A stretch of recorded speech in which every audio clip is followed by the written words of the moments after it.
And we start on Odyssey. To the bottom right-hand side, our red Zerg player from Team Liquid. It is Snute. And he is going up against the blue Zerg player from OSC Elite. To the upper left-hand side of the map, it is Cham. So Cham and Snute going up against each other here. Let's see what they can get up to. Let's see what they will do. As we already see a very early 13-12 out of Cham here. So aggression from the very good beginning. Cham will open aggressively and try and take a quick win here against Snute. Let's see what he can do.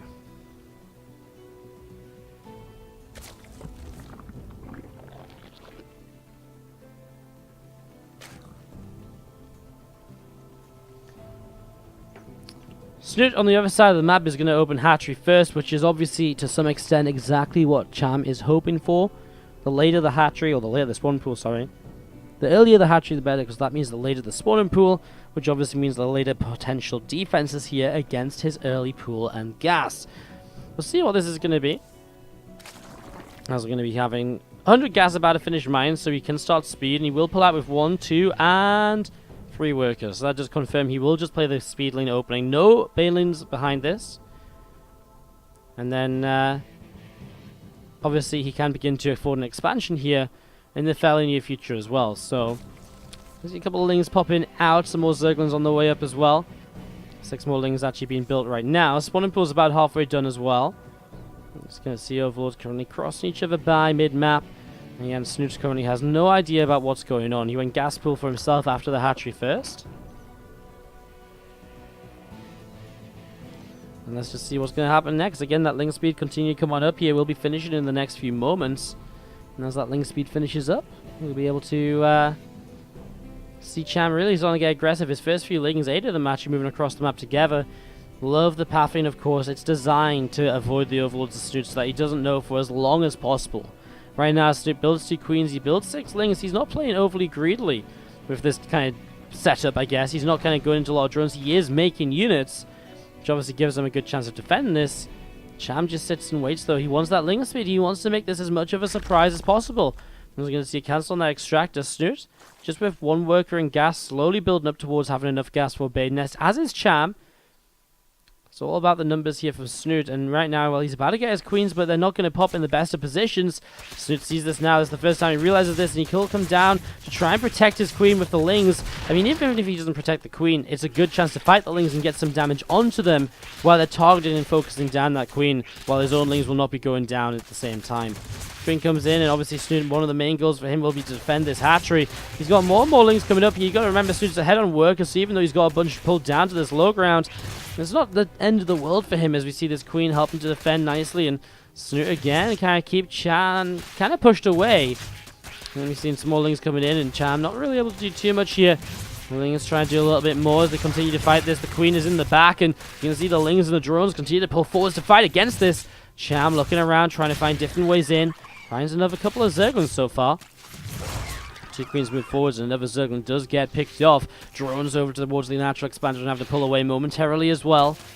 A little bit, some pieces of damage being done. Another drone gets picked off almost instantly right there. Queen pops out, throws down an inject onto that hatchery, and we are going to be seeing again the lings just trying to do a little bit more here. Snute, though, he's getting more and more army supply. Bane nests on the way up, however, from Cham. And maybe banelings could make the difference in this. Maybe they don't, though. Maybe actually it is Snute who can target fire down with these queens well enough to minimize the need for banelings of his own.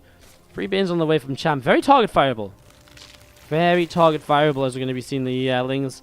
Seeing what they can do. Moving around a little bit here. Bane's going to finish up. And oh, well, that wasn't really the best of ways to potentially start that one, was it? And Snute going to keep on fighting here. He's going to start pulling back with a few of his Zerglings. And we're going to be seeing this fight continues on. The queens are not going to be able to stop these banes coming into the mineral line. And it feels as though Cham is starting to break on through this. The drones get destroyed. And that will be the key feature there. 10 workers going down. Suddenly Snute loses his queens. And the reinforcements from Cham should be good to clean up from that point on. The Bane and Nest will be killed before he can even finish. If he continues to target it, he'll just go for lings instead at this point.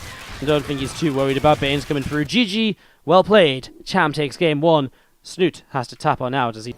We'll kind of have a look at the kind of group after this kind of both games are played, because that'll give us the best idea as to how exactly this is going to kind of play out. Kind of in terms of how the group is going to be standing after all is said and done. Top left-hand side, our blue Zerg player from OSC Elite, it is Cham. He does throw down that 12 pool. Bottom right, our red circle player from Team Liquid is Snute. About to be cheesed for the second game in a row. Let's see what he opens with this time around. Does he open defensively? Does he still open hatchery first? What does he expect this to be?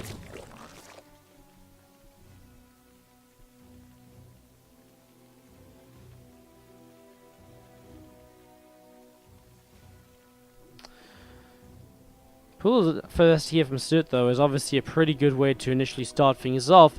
Means he will get his own Zerglings out early. We talked about in the last game, the early stages is really about kind of how early the hatchery of your opponent comes down when you're cheesing. And obviously this is a very early hatchery from the side of Snute. So, sorry, early pool from the side of Snute, which will help him to defend against this.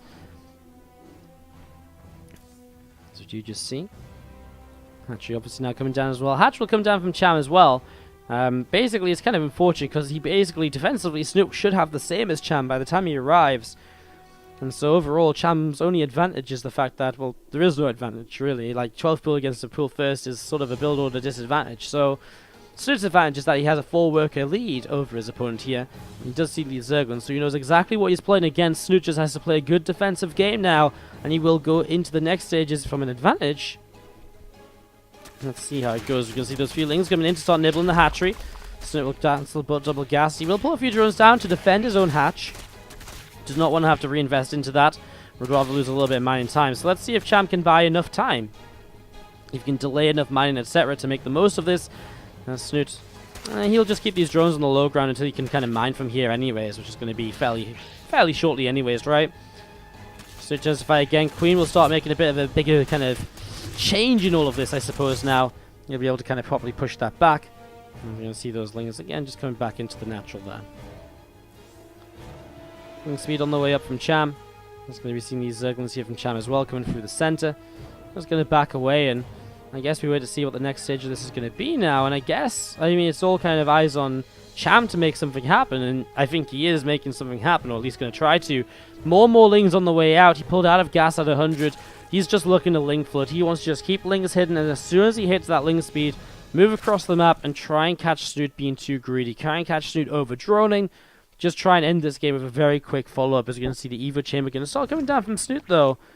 So he's going to try and build up a wall as a defense against this. Has to make sure it's a full wall off if he wants to survive here. He does have 2 queens. He does have a couple of lings moving forwards. I like that if they can get here and see the lings. He sees some of them from earlier, and now he'll start to see a couple more hidden in the back as well. And Snute, that information is crucial, and now he does see even more of them. Okay, well, now Snute knows exactly what he's playing against. He'll finish off his wall, and his wall is finished.